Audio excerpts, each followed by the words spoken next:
చెప్తా ఉన్నాడు. నిజంగా సంస్కరణ తీసుకొస్తే ఖచ్చితంగా రైతులు ఈరోజు ఆనందపడతారు. ఈరోజు అనేక సర్వేలు చేయడం జరుగుతూ ఉంది, కానీ సర్వేలు చేసిన దానికి రెవెన్యూ రికార్డులో ఉన్నదానికి కొంత లేదు.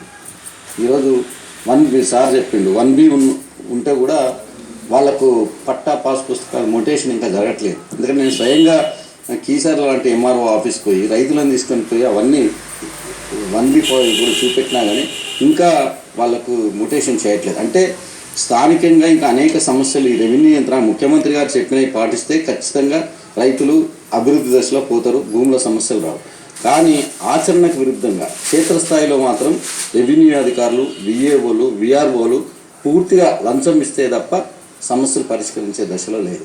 తర్వాత ఈ ముఖ్యమంత్రి దృష్టికి కూడా గ్రామ ప్రజలు చెప్పారు, సార్ మీరు చెప్తున్నాయి చాలా బాగున్నాయి, కానీ మా స్థానిక నాయకులు, ప్రజాప్రతినిధులు, ప్రజలు సమస్యలను మేము తీసుకొస్తే ఆ సమస్యలు పరిష్కారం లేదని ముఖ్యమంత్రి దృష్టికే తీసుకురావడం జరిగింది. ముఖ్యమంత్రి కూడా ఆ సభలో ఆ నాయకులకు చురుకేశాడు, అయ్యా మీరు ప్రజల్లో మమేకంగా అండి, ప్రభుత్వం చేసే కార్యక్రమాలను ప్రజల దగ్గరికి తీసుకెళ్ళాలని స్వయంగా ముఖ్యమంత్రి గారు ఆదేశించడం జరిగింది. వాస్తవంగా క్షేత్రస్థాయిలో ఆ యొక్క ఇబ్బందులు ఉన్నాయి, దాన్ని అధిగమిస్తే తప్ప సమస్యలు అభివృద్ధి అనేది ముందుకు పోదు.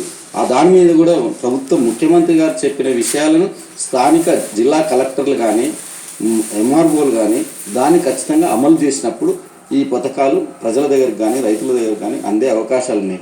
దాని మీద దృష్టి సారించాల్సిన అవసరం ఈ ప్రభుత్వం పైన ఉందనేది ఈ సందర్భంగా మీ ద్వారా ప్రజలకు తెలియజేస్తాను. ముఖ్యమంత్రి గారికి ఆ సంకల్పం ఉండొచ్చు, ప్రజలకు ఆ కోరిక